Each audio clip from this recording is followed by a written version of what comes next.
Hello दोस्तों, स्वागत है आपका नई क्लास में नए टॉपिक के साथ में। आज हम बात करने वाले हैं क्या होता है निषेचन। आपके पेपर के अंदर बहुत पूछा जाता है, साथ ही साथ में जो निषेचन की प्रक्रिया होती है वो कहां पर संपन्न होती है। आपके पेपर में पूछेगा, पिछले साल के पेपरों में पूछा है, क्या पूछा है कि स्तनधारियों में निषेचन की प्रक्रिया कहां पर संपन्न होती है, अथवा मनुष्यों में जो निषेचन की प्रक्रिया है वो कहां पर संपन्न होती है। और यहां तक तो आपके एक पेपर में निषेचन क्या है, निषेचन की प्रक्रिया का जो प्रक्रिया है वो कहां संपन्न होती है। इस प्रकार से पूरा क्वेश्चन मैंने वहीं से उठा के यहाँ पर लिखा है।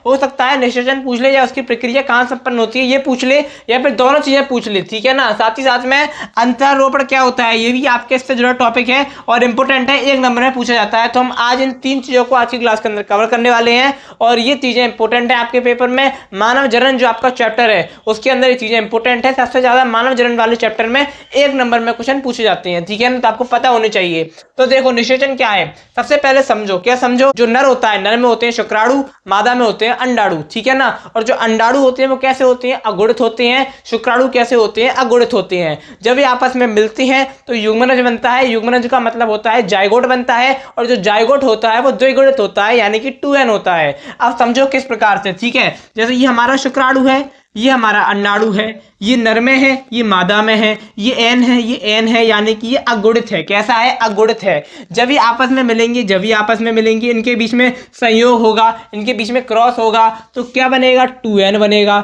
2n का मतलब होता है द्विगुणित। 2n का मतलब क्या होता है, द्विगुणित होता है। आप ये चीजें बचपन से पढ़ते हुए आ रहे हो, यानी कि आपने 9th क्लास में 10th क्लास में इन चीजों को पढ़ा है, ठीक है, आप जानते हो इतना। अब ये द्विगुणित है। अब समझो इस बात को, ये द्विगुणित है तो ये क्या है, ये युग्मनज है। ये क्या है, युग्मनज है। और जो युग्मनज होता है वही आगे चल के क्या बनता है, भ्रूण बनता है, ठीक है ना। सब जानते हैं ये युग्मनज है। अब ये अगुणित था, ये अगुणित था, दो मिले तो क्या बन गया, युग्मनज मिल गया, यानी कि क्या बन गया, युग्मनज बन गया, यहाँ पर द्विगुणित बन गया। लेकिन जब ये आपस में मिले तो इनकी जो मिलने का जो इनका संयोग है, जो इनका संयोग हो रहा है, जो आपस में मिल रहे हैं, उसे ही हम क्या कहते हैं, निषेचन कहते हैं। बिल्कुल आम भाषा में समझो। देखो लिखा हुआ है अगुणित नर शुक्राणु। अरे शुक्राणु कैसे होते हैं, अगुणित होते हैं। यहाँ पर एन दे दिया, ठीक है ना। अगुणित नर शुक्राणु, अगुणित नर शुक्राणु व अगुणित मादा अंडाणु, यानी कि मादा में जो अंडाणु है वो कैसे हैं, अगुणित हैं। अगुणित मादा अंडाणु युग्मकों के संयोग को, यानी कि जो अगुणित मादा अंडाणु है, जो अगुणित नर शुक्राणु है, इन दोनों का जो संयोग है, क्या है,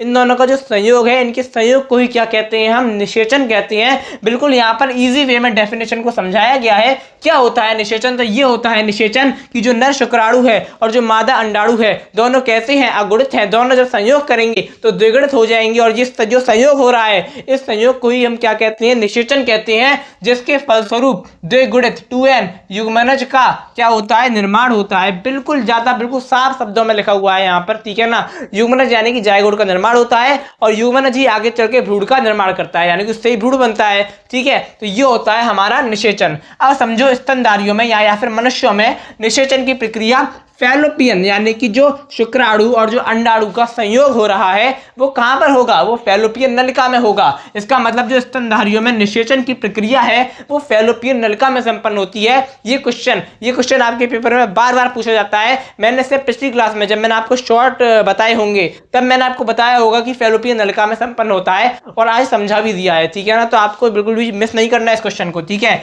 अगली चीज आपकी होती है अंतःरोपण। क्या होता है, तो समझो, क्या समझो, मैंने आपको 2 बार बताया। क्या बताया कि युग्मनज से क्या बनता है, आगे चल के भ्रूण बनता है। अभी शब्द को समझो। अंतः यानी अंदर, रोपण यानी कि चिपका हुआ, या फिर कह सकते हो आप दीवारों पर स्थापित, ठीक है ना, ये कह सकते हो। और रोपण यानी कि रोप कर दिया, रोपण यानी कि मतलब मिलान, ठीक है ना। तो देखो भ्रूण का गर्भाशय की अंतः दीवार पर स्थापित होना। अब देखो युग्मनज से आगे चल के क्या बनेगा, भ्रूण बनेगा।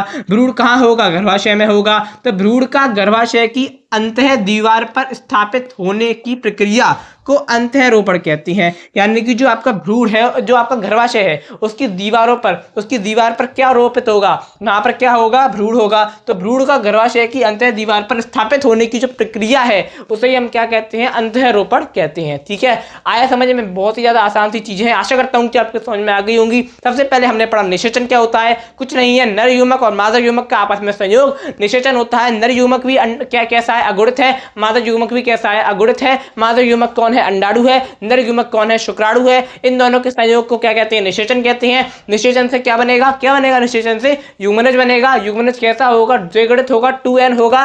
युग्मनज आगे चल के भ्रूण बनता है, और जो भ्रूण होता है, भ्रूण का कहां पर होता है? भ्रूण का गर्भाशय की अंतः दीवार पर स्थापित होना क्या कहलाता है? अंतःरोपण कहलाता है। और जो निषेचन की प्रक्रिया होती है वो कहां पर संपन्न होती है? आपकी फैलोपियन नलिका में संपन्न होती है। तो आशा करता हूं कि आपको समझ में आ गया होगा। इसका आप स्क्रीनशॉट ले सकते हो, क्योंकि ये आपके पेपर के लिए इंपॉर्टेंट है, आपके पेपर में आने के बहुत ज्यादा चांस रखता है। तो अब मैं आपको मिलूंगा एक और नई क्लास में नए टॉपिक के साथ में। जैसा कि आपके लिए शेड्यूल किया गया है क्लासों को, कल आपको मिलेगी फिजिक्स की क्लास 8 बजे, और आज हम बायोलॉजी की क्लास में हैं। कल हम आपको मिलेंगे फिजिक्स की क्लास में। तब तक के लिए जय हिंद, जय भारत।